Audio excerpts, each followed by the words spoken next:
Community Voice. Today's Community Voice short is the story of how a neighborhood association, an art teacher and his students, and the Iowa City Public Art Advisory Committee took a ho-hum park shelter and made it into a work of art.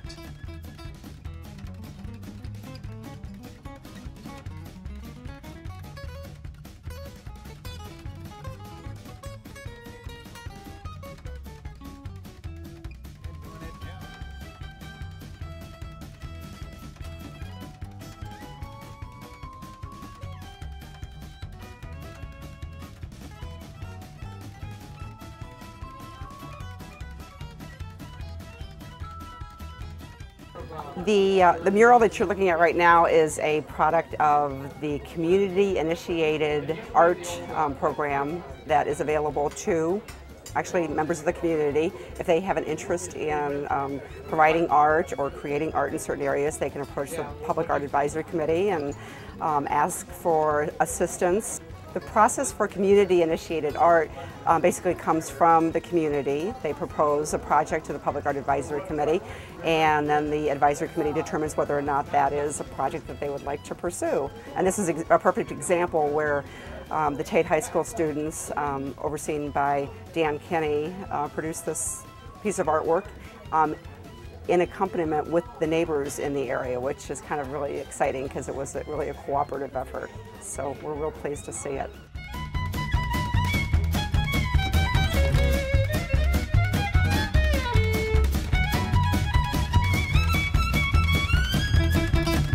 Hey, hi, I'm Dan Kinney. I'm a teacher at Tate High School, and this is the mural that my students painted with the people from Creekside Neighborhood, and we put this project together with Marcia Klingeman from the city with support from the Public Art Advisory Committee. They gave us some money to do this.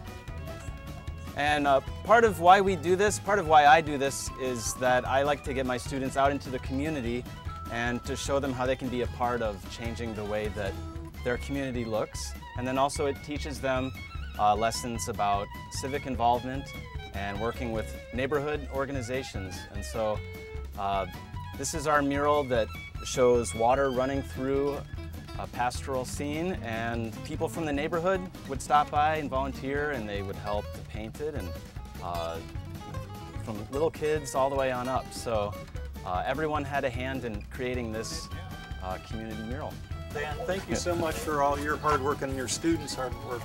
And also to Karen, to Katie, who really did a lot of work to get people to come out and support the project. One of the things we did as a neighborhood a couple of years ago was take a look at this park and say, what could we do to improve it as a neighborhood? And one of the things that came up was public art. And Marcia presented us an opportunity not that long ago. Dan was glad to jump in and get his students involved, get us all involved, and here we are. So I'd like to invite the mayor to come up, perhaps to help us cut the ribbon. Thanks. You want me to cut like this? Yeah. Okay. You didn't want to cut? Whatever. Okay. It looks beautiful. You did a great job. Yeah. Are we ready to do this? Sure. Okay, here we go. Oh, maybe not. Yay! Well, I'm particularly happy to see the public art out in the neighborhood. It's been really exciting in the past few years that we've moved public art into the neighborhoods. It's disappointing in these economic times that public art was deemed as an appropriate cut to make in the budget, because these are the kinds of things and these are the kinds of projects that bring neighborhoods together and bring community together and give us a real sense of place. So I'm hopeful that in the next few years that neighborhoods will come together and the community will come together to talk about how we can make sure that we continue public art in some fashion.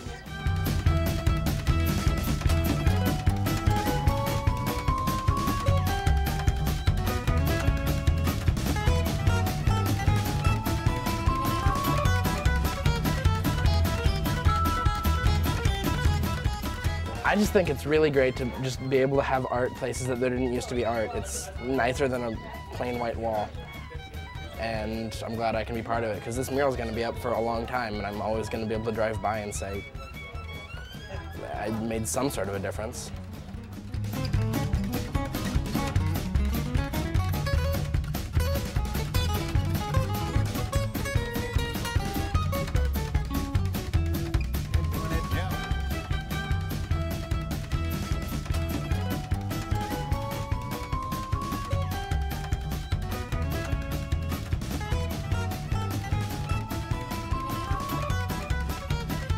Community voice. Nah, I just city is. Whoop. I just city is. I just city is. I just city is. Nah. I just city is. Whoop. I just city is. I just city is. I just city is. I just city is.